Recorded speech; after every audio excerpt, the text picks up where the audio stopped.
After, before I even start this, okay, take this with a grain of salt. You know, try to have a clear mind when you hear this. So, the first thing I saw today, the other day, was Dan Sileo, and he had a tweet that was up. He put a tweet up. Shout out to Dan Sileo of Jakib Sports. You haven't checked them out on Twitter, YouTube. Check out their stuff. Talk about the Eagles all the time.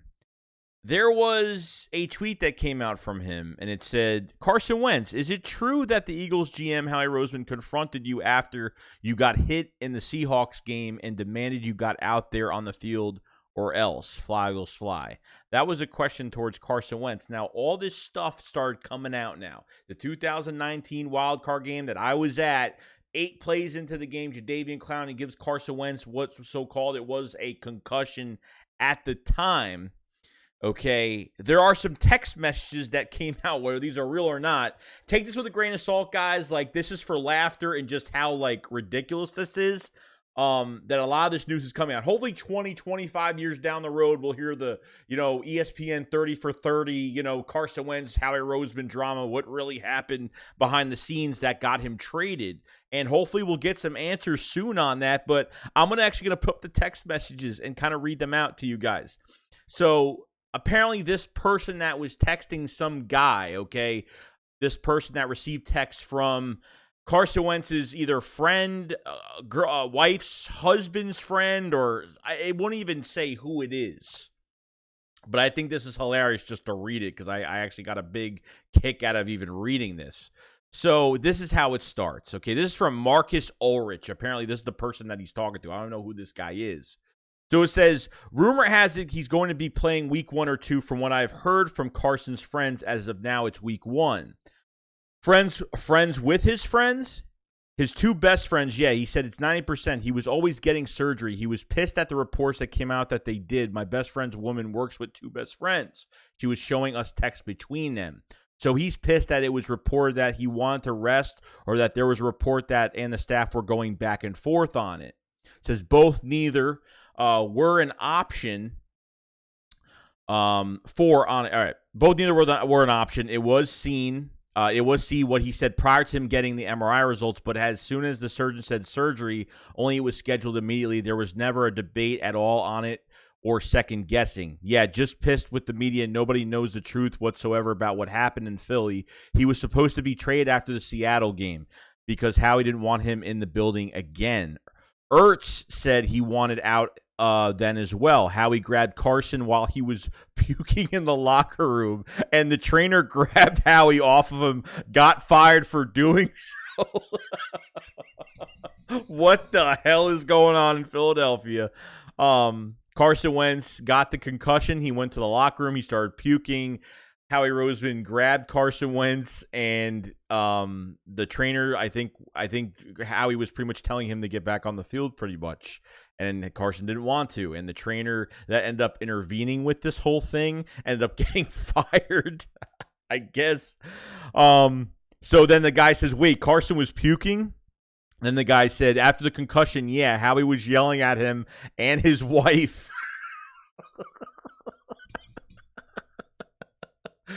After the concussion, yeah, Howie was yelling at him and his wife in the locker room. She was crying. Training staff almost got into a fist fight with Howie. Howie's exact words were, if you don't get your freaking ass back out on that field, you'll never wear that jersey again. Carson met with Jeff and said, I can't work with Howie anymore. Ertz did the same thing. Jeff did nothing, and you saw the results last year. Relationship was never going to be repaired. When he drafted Hurts, he sent Carson a text. It was, a smiley face, which was, I guess, a good thing. Like, you got your wish, Carson Wentz. You're getting traded. You're probably going to get traded after Hurts was drafted, and that was it. The guy said, after the playoff Seattle game, Hugh, this was a lot. Yup, Carson did not want to ever leave. That was his city. He didn't even care of the drama, but he and Howie, it was never going to happen after that again. Then it said, here's the last one. He couldn't leak anything, and he had to remove all Eagles tags on social media or get fined $1 million a leak. And then the guy said, which is why he was silent. Yup, orders from Howie himself. Jeez. Yeah, I'll always be an Eagles fan, but man, it sucked to hear how he was treated. I'll support all North Dakota State players, minus the Couchard player there. Sucks I love Jabril Cox, FML. So what they're saying here is that besides the surgery stuff, which I don't even care about, what's most important is that Seattle game. Carson Wentz ended up getting this concussion after 8 plays being in, went to the locker room, started puking, then Howie kind of went up to him while he was puking in the locker room and said, get your ass back on the field. And Carson didn't want to go back on the field, so kind of threatened to get rid of him, I guess. A training staff, someone on the training staff, I guess, intervened with this whole entire situation while he was puking, and Howie was kind of talking to him. And apparently that person got fired. And then there was the team was going to fire him. The team was going to fine him $1 million when he was silent that whole offseason last year before we got Jalen Hurts in 2020, okay? Well, 2020, yes. He was fined. He would have been fined $1 million for every leak, I guess, from opening his mouth. I guess that's why Carson Wentz was quiet, and that's what kind of pissed me off about it. But you're telling me the Eagles literally told Carson Wentz they were going to fine him for leaking any information on what happened. Okay, and not just the information, but leaks on him getting traded or something like that, which is why he couldn't make any type of video towards the fans. It's just, and obviously Carson Wentz got a text when Jalen Hurts was drafted of like the happy face and texted Carson that happy face to be like, hey, Carson, like, good. The Eagles drafted Jalen Hurts. You don't have to deal with him anymore. Then Zach Ertz was pretty much like, if Carson's gone, I'm gone. Which I kind of don't believe that. I don't think so, because I think if it was that bad, Ertz wouldn't have worked with this team in the offseason before he got traded. Because remember when he was on the roster and there was a lot of trade speculation with him before he got traded to Arizona, he played some games and, the Eagles found a spot for him and they were able to trade him there. So I don't believe the Zach Ertz stuff. I mean, look, guys, this is laughter. This is just this is fun, because just hearing this sounds like I'm watching Jerry Springer right now in the NFL. It's crazy. Do I believe any of this? I could believe a particular part of it, and I know people are going to say, well, you're just going to say that because you don't like Carson Wentz. It's like, I don't respect Carson Wentz for how he left. Now, do I believe he wants to stay here? Yes, but do I think that he blames the coaching staff for how they kind of changed him? Because there was rumors, guys, even during that 2020 year, that they kind of made him an RPO quarterback. They didn't use him outside the pocket as much, and they were going to use him as more of a pocket passer, which that's not Carson Wentz's strength. His strength was being outside the pocket, and he was more of a dangerous gunslinger in that mentality. But, I mean, this is Howie Rose. I mean, literally, even to go back to that theory, they made him gain weight. They did all, and he looked horrible, after the ACL, LCL, that ended up going from 17 to 18. He had the spinal injury on top of the LCL, ACL that wasn't fully healed. I don't think it was. I think that was one injury literally lingering into next year. So then he had the spinal injury during that 2018 season. That's when Nick Foles came in again and was successful, got to the playoffs, double doink, Alshon Jeffrey missed catch, and, Eagles were literally a catch away from getting back into the NFC Championship game in 2018.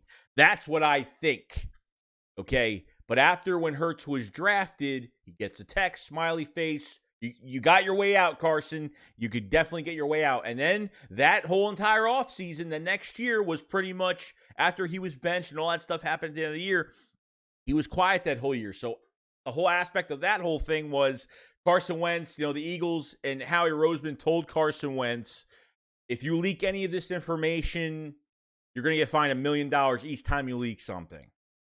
And I don't know if they're allowed to do that. I know they could fine their players, but $1 million for just leaking something behind the scenes, kind of sketchy. Do I believe that? No. Do I believe that maybe Howie Roseman kind of said something to Carson Wentz? I understand he got a concussion that wild card game against Seattle in 2019, but guys, if you get a concussion, we don't know how bad the concussion was. Obviously, that concussion lingered into 2020, and he just wasn't right mentally. I think mentally he wasn't right. And obviously, then after that, drafting Jalen Hurts was just even worse. on top of everything else that he had to do. You know what I mean? So how much is this is real? I don't know. Down the road, we'll find out more news on it. No idea. I'm not really sure. But Howie Roseman, like, I guess, Carson Wentz gets a concussion in this game, 7-8 plays in by Jadeveon Clowney. He goes in the locker room. He's throwing up. Howie Roseman is pretty much, like, yelling at him to, like, get back on the field. And I think with Carson Wentz, like, depending how bad that, I don't have any footage of Carson Wentz while he was on the sideline. Or was he in the locker room the rest of the game? I don't even remember. I don't even know.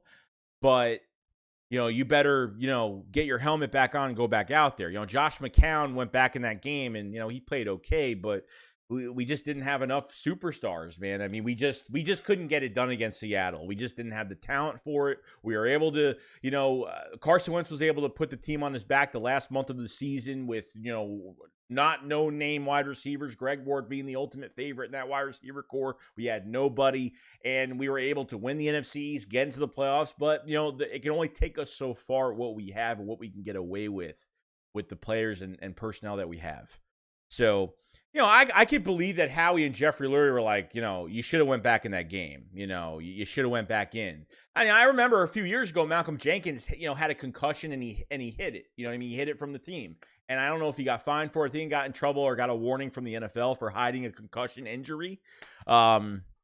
I think I'm not saying he should have hit his injury, but, it's a playoff game. Like, any quarterback would have been like, I got to go back in there. This is the team. I got to go back in there.